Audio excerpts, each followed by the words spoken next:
In this question, we're given a cylinder, and it has a volume of 500 centimeters cubed and a height of 10 centimeters, and we're asked to find a value for r, the radius.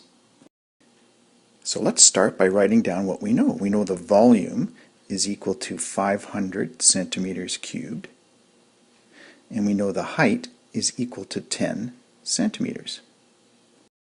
And what we want to find out is a value for the radius r. Well, let's ask ourselves, how are these variables related? And they give us a hint here. They tell us what the volume of a cylinder is. So let's write that down. Volume is equal to pi r squared h.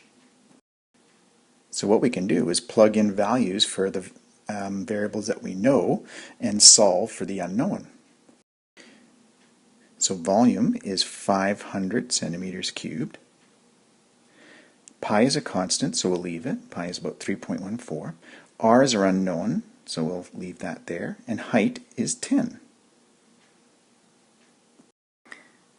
Okay, we have to solve for r. So let's get rid of the 10 and get rid of the pi to start. And to do that, we simply divide both sides by those values. So to get rid of the pi and the 10, we divide by pi and 10. And what we ever do to the right side, we got to do to the left side, so we also have to divide by pi and 10 here. So we can cancel. That pi cancels with that pi, that 10 cancels with that 10, and this 10 goes into 500 50 times. So what we're left with is 50 over pi equals r squared. Next, we have to get rid of the square. So how do we do that? What's the opposite of squaring something?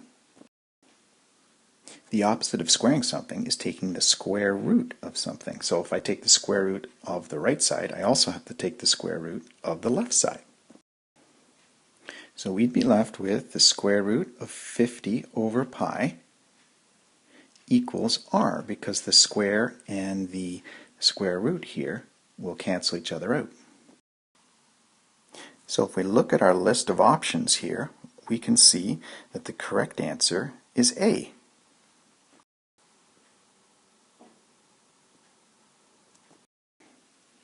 Now the other thing we should do is just make sure everything lines up in terms of our units. So volume, for example, is in centimeters cubed, and then when we divided by height here, which was 10, we were dividing by centimeters. And of course there's a centimeter 1 there, so that means that this is equal to centimeters squared once the division happens. Then we look at radius here, and it's squared. So the radius is given in centimeters here, so that would mean that it is also equal to centimeters squared. So our units line up here. Then what we did is we took the square root of both sides. So if we took the square root of our units, we'd see that we would end up with centimeters, and the left side equals the right side in terms of the units, and we're getting radius in centimeters, so we're all good. One other thing to point out is when we take the square root of something, we're really taking the plus or minus value here. We could have either plus 50 root 50 over 2 or negative root 50 over 2. But because radius, it doesn't make sense to have a negative radius, the answer here is just the positive part. And there you go.